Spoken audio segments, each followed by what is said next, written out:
I want to talk about with Israel is two things. One, flooding Hamas tunnels could harm Gaza's fresh water for generations, warns academics. They are literally seriously contemplating dealing with the Hamas tunnels by just straight up flooding them. Insane.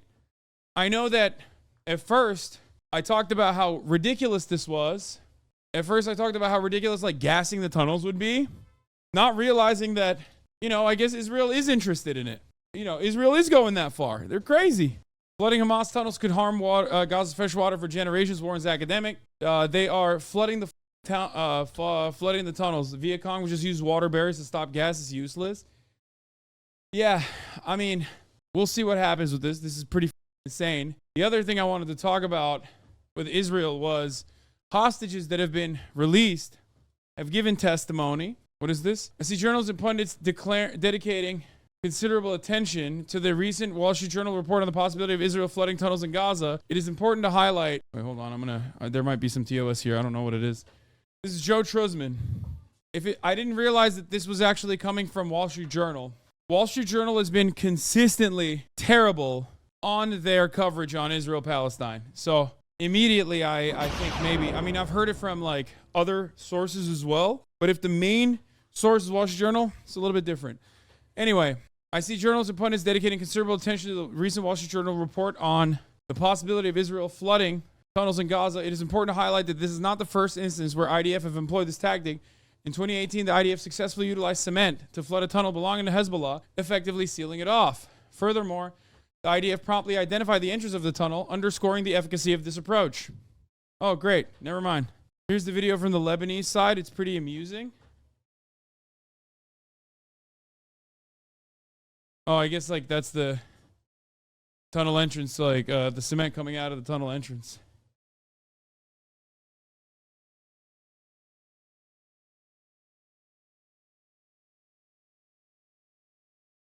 No, they're not blocking one entrance with cement. They're dumping a ton of cement from the other side so that it like comes out of the. So yeah, haha, I guess hostages might not be in the tunnels. I hope.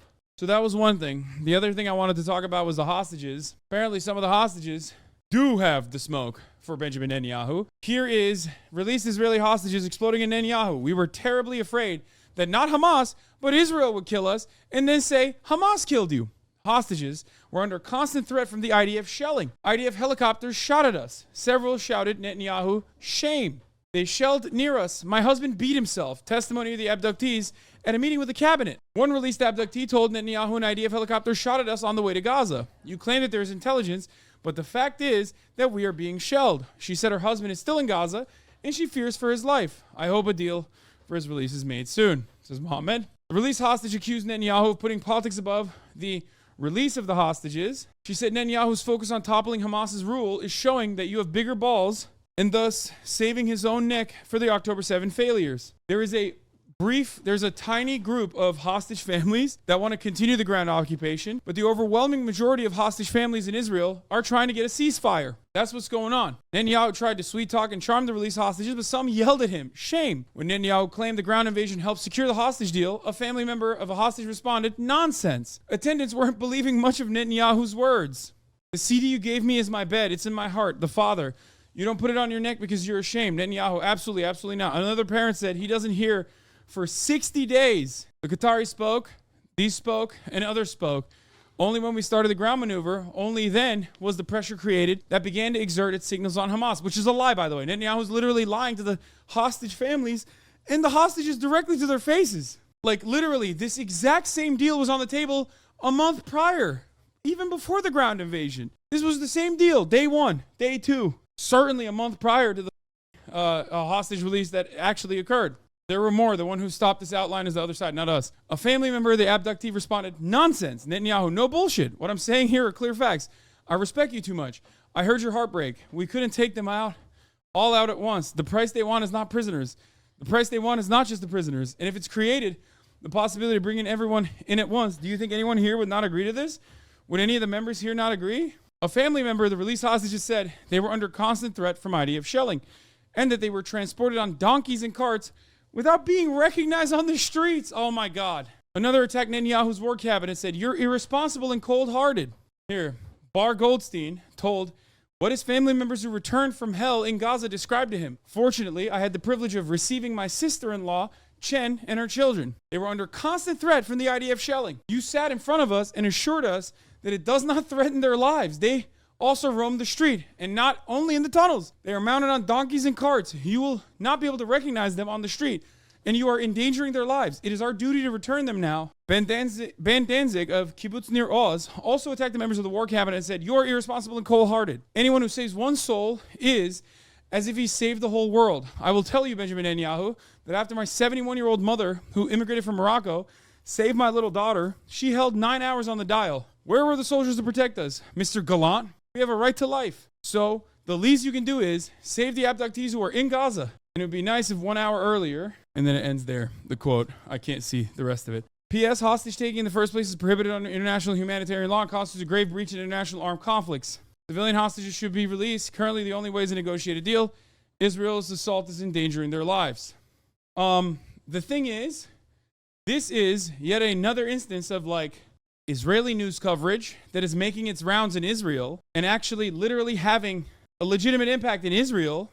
But as Elent News also posted, look, not in the Western world. Notice how it's the Hebrew IDF account. Notice how it's only the Hebrew IDF account that's covering this. Why?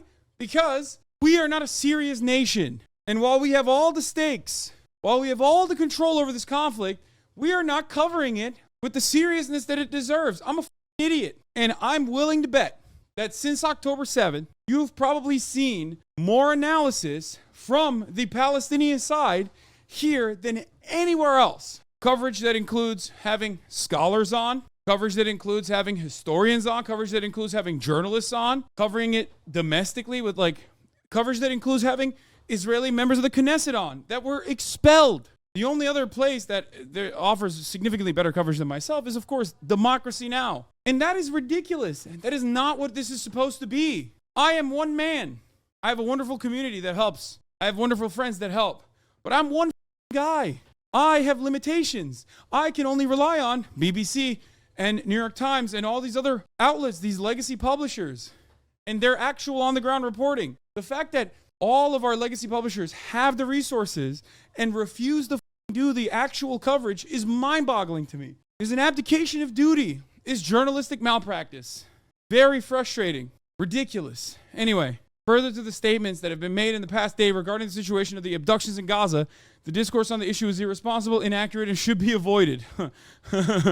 We conduct round-the-clock intelligence surveillance on the abductees and demand from all international organizations to verify their condition and their safety and provide them with medical attention, both women and men. Every moment in captivity endangers our captors. We are doing everything to return them home as soon as possible. It's bullshit. They're not. And they're doing this to do ass covering. I guess we can talk a little bit about the Switzerland hosting President Zelensky and offers to host a peace summit for Ukraine. I do feel kind of vindicated on this. Davos, Switzerland, Swiss President Viola Amherd said Monday during a visit by Ukrainian President Volodymyr Zelensky to Bern that her country has offered to organize a peace summit that aims to help bring an end to Ukraine's ongoing war with Russia. I suspect that a peace plan that will be discussed here will have very similar conditions to the 15-point peace plan that was negotiated in Antalya back in the day that I said was a good step towards, ending this unnecessary bloodshed. So we'll see. I mean, this is, of course, it comes after hundreds of thousands of people have been slaughtered and people that have completely dropped Ukraine from their interest, from their foreign policy fancy, will still, of course, turn around and say things like, yeah, well, that plan was bad, or this is actually a good thing. Biden's approval rating drops to a new low at 33%, by the way, which is lower than Trump's approval rating was after January 6th. Trump's approval rating was at 34% after January 6th. Biden's approval rating right now is worse than that, which is crazy. I mean, he sucks, but goddamn, does America really hate this man? What is going on? It's honestly worse than I'm like, come on, okay, like maybe we're being a little unfair, okay? But then I'm reminded that he is actively championing a genocide, and then I think, no, it's valid, actually. from my position is super valid. I'm still shocked that like Americans feel that way. Don't the polls matter much right now? We've seen this in the past. Absolutely. But this is a historic low. You know who history will vindicate 100%?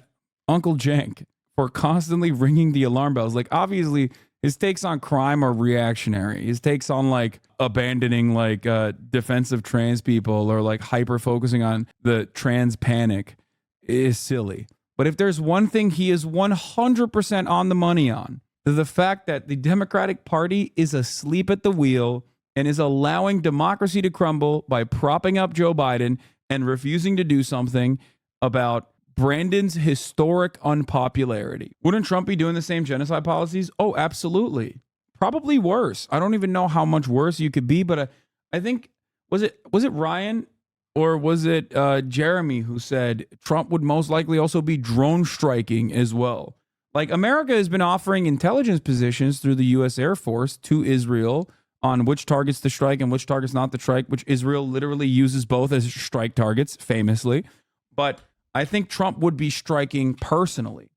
But having said that, the expectation from a Democratic president is very different than the expectations from a Republican president.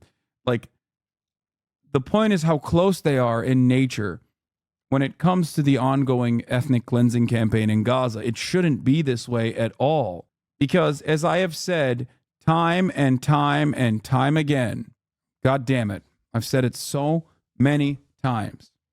If both parties are reactionary and one party simply normalizes the incredible fascism of the other party, then all you've done is seed ground to fascism. You're not going to beat the Republicans on who is more racist. You're not going to beat the Republicans on the white nativist immigration policies. You're not going to beat the Republicans on, being a supporter and facilitator of genocide.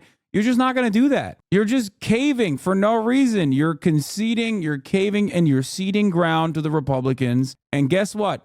It's their familiar territory. That's it.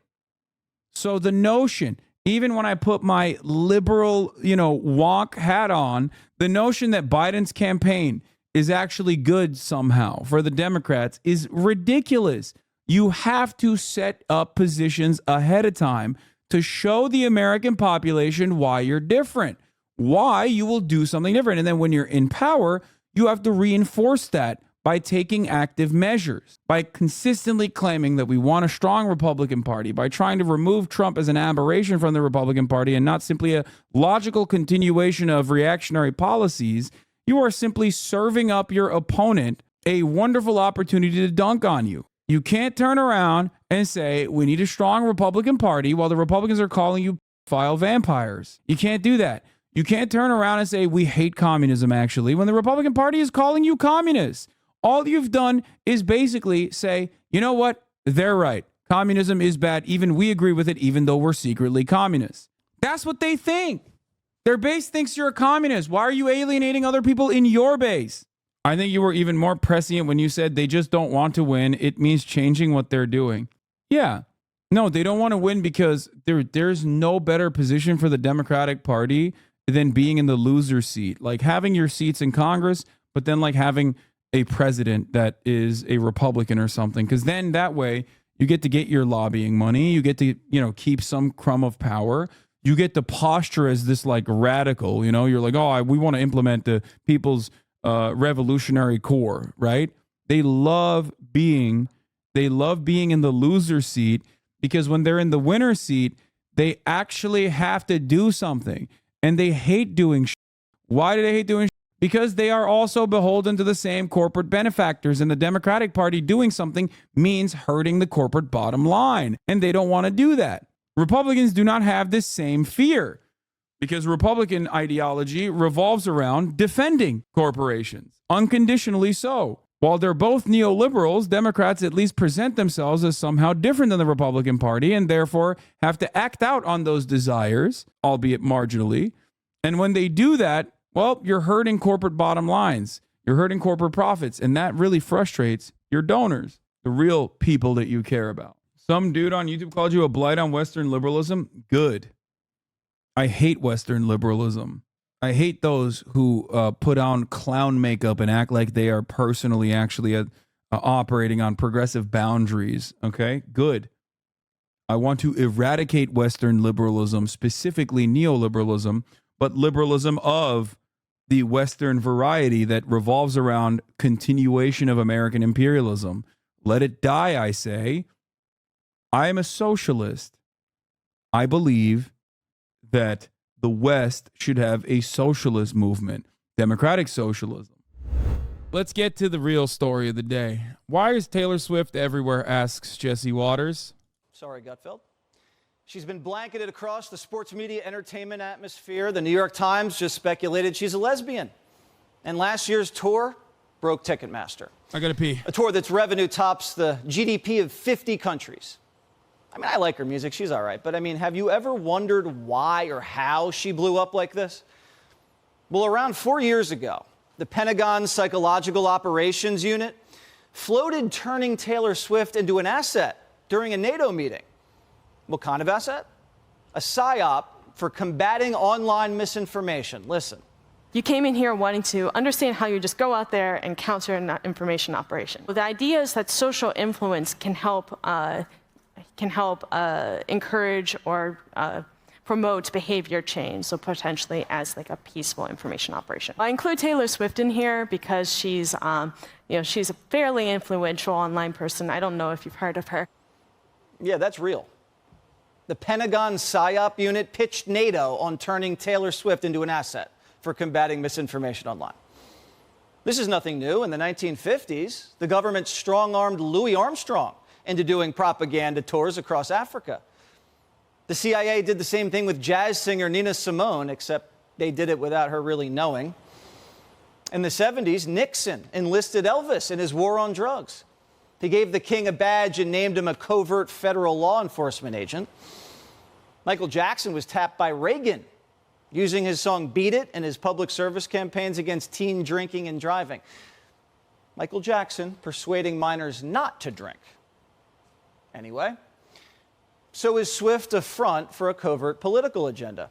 Primetime obviously has no evidence. If we did, we'd share it. But we're curious, because the pop star who endorsed Biden is urging millions of her followers to vote. She's sharing links. And her boyfriend, Travis Kelce, sponsored by Pfizer. And their relationships boosted the NFL ratings this season, bringing in a whole new demographic. So how's the PSYOP going? Well, as usual, Biden's not calling the shots because he doesn't even know who Taylor Swift is. He's confused her with Britney Spears and Beyonce. There's nothing I love more than Jesse Waters very openly going in the middle of his commentary, is there any evidence? Well, no. Okay, then why are you saying it? Like, he just right here, he said, is there any evidence for this? No. He says, source, I made it up in the midst of his commentary. Urging millions of her followers to vote. As usual, Biden's not calling the shots because he doesn't even know who Taylor Swift is. He's confused her with Britney Spears and Beyonce. You could say even this harder than getting a ticket to the Renaissance tour or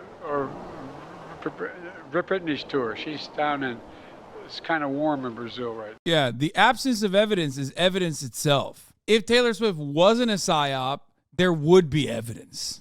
You know what I'm saying? Like, come on, think about it. Former FBI agents. Yeah, dude, this guy and Jesse Waters, that's who's going up against Travis Kelce and Taylor Swift. Come on. Like, just more. There's no better way to effectively kneecap a movement than this, okay? Yeah, put this guy up. Stuart Kaplan joins us now. Stuart, is this feasible? Oh, my God.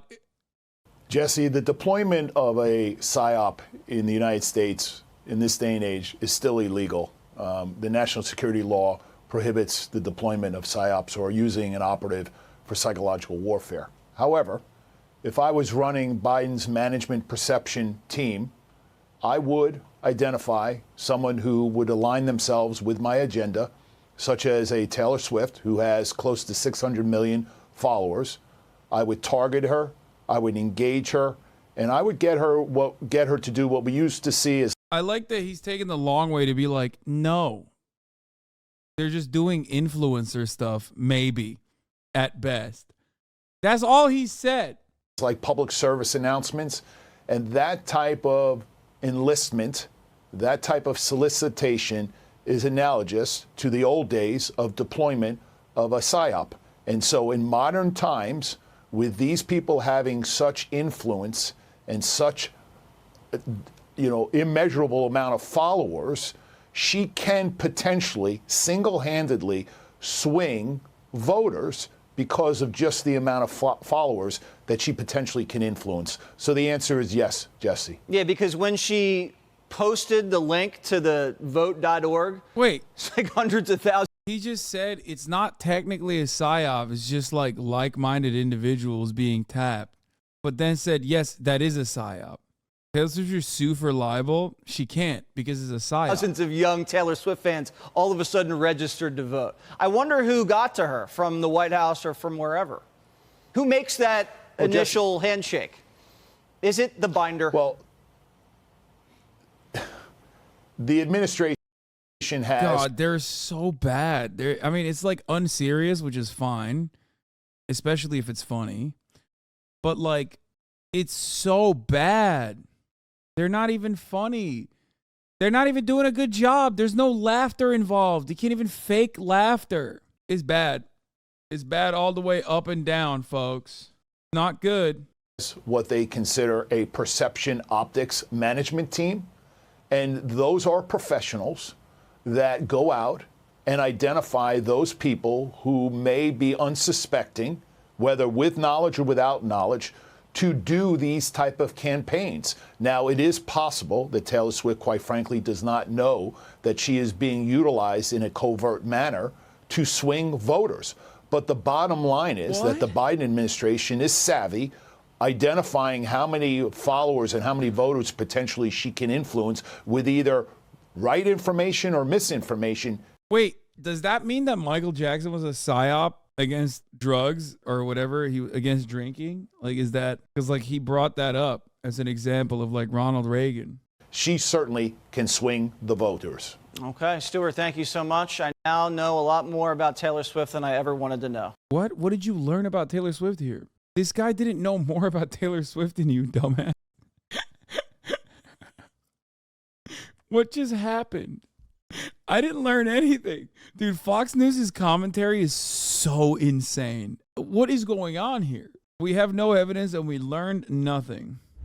Let's move on to some greener pastures. 10 Americans were freed in the prisoner swap with Venezuela. Some of these Americans also participated in the failed coup d'etat that occurred. But let's see how the media is covering it. Now to the high-stakes prisoner swap with Venezuela. 10 Americans are now back home this morning in exchange for a Venezuelan man held in the U.S. Venezuela also handing over an American fugitive as part of the deal. Our chief global affairs correspondent, Martha Raddatz, has the latest. Martha, good morning.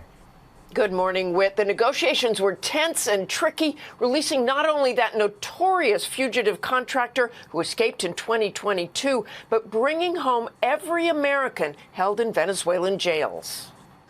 Overnight, 10 Americans jailed in Venezuela back on American soil. Free at last, thank God Almighty, free at last. The safe return home comes after months of secret negotiations.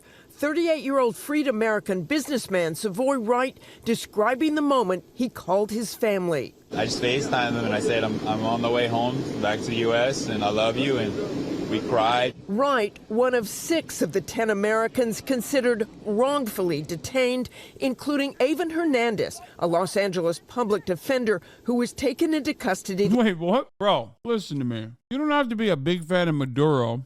I certainly am not. But the notion that like these motherfuckers are wrongfully detained, like what do you mean? What are you saying? No, they're not wrongfully detained. It's like the most rightfully detained person, dude. It's not like they were there to, look at the Venezuelan beaches and shit. They literally unironically try to do a coup. It's like the one thing that everybody understands is like, all right, that's a good detention. Like that's a valid detention. We're out here jailing a dude who spied for Cuba for like his entire career, but he was like an American citizen at the age of 75, and then simultaneously being like dudes who literally put their boots on Venezuelan soil to do a failed coup d'etat, which sucked. Like, those guys were wrongfully detained. Who's rightfully detained then? I think I'm pretty fair and balanced on this issue. Like, Brittany Griner, wrongfully detained. It's ridiculous. These dudes absolutely rightfully detained. I know, they didn't even technically make it to land because a fisherman caught them, which is crazy. Last year near the border, accused of being a spy. All you think about when you're in prison is how you didn't appreciate being free. Hernandez thanking President Biden for what he calls a difficult decision. He got us home, and we're with our families, and so we're incredibly grateful, all of us. Also returned to the U.S. I'm not gonna lie, I would keep these motherfuckers specifically because of how bad they are at their jobs. I've said this before. If you're gonna spy, there's an entirely, or if you're gonna do a coup, like, you have to be at least some level of successful. But if you put it together and you're dog shit, no, man, you got to burn that asset. Like, what are we doing here? What is this willingness to give participation trophies to the worst dudes on the planet? Like, our defense contractors are dog shit now. All you're doing, if you're Joe Biden at this point, all you're doing is literally just giving rewards for failure. You're telling to the rest of the defense contractors out there, oh, you don't have to try hard.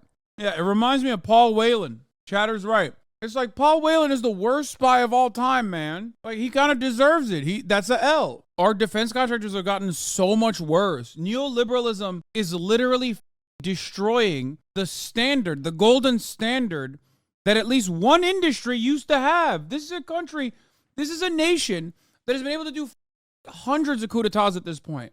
It's crazy. You literally have to keep them. Like, I would straight up, I'd be like, listen, dude, you know what? I'll give you whoever you want. Keep the defense contractors. We're only going to take out like the commerce guys that were just simply business consultants that are CIA. I will let you keep the defense contractors.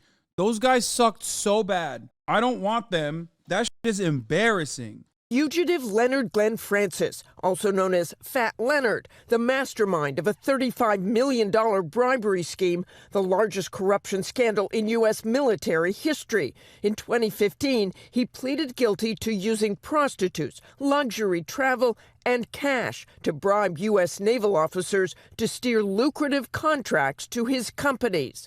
Here is Francis on an investigative podcast produced by Project Brazen in 2021. Everybody was in my pocket. I had them in my palm. I was just rolling them around. Wait a minute. We have CIA podcast now? It's done. It's over. It's so jover. There is no value to anything anymore. Someone in the chat brought up a really good point, saying he's not even that fat, especially when you compare him to Americans. So I don't know where we get off calling this motherfucker Fat Leonard. They're like, this is the fattest guy in Venezuela. They don't have a lot of food. They look at this guy, they call him Fat Leonard because he's the fattest dude in his neighborhood, in his village. Bro, in America, this dude is Skinny Leonard. They're like, wow, Lenny, you are in such great shape. Like, surprisingly. And then I could just move the carriers like, paper ships in the water. In exchange, the U.S. granting clemency to Alex Saab, Maduro is the fattest guy in the country. And like Fat Leonard is like around the same level of fatness. So, makes you think. Top ally of Venezuela's authoritarian president, Nicolas Maduro. Saab greeted on the tarmac by his wife and daughters. Gracias al pueblo de Venezuela. Saying, this is also a bit of an L for Maduro because it's like after a certain age, once you hit 40, I don't think you should be allowed to have a man bun like that. And this dude is like at least in his 50s. And if that's the case, you can't release him from prison. You got to be like, no, dog, you have to.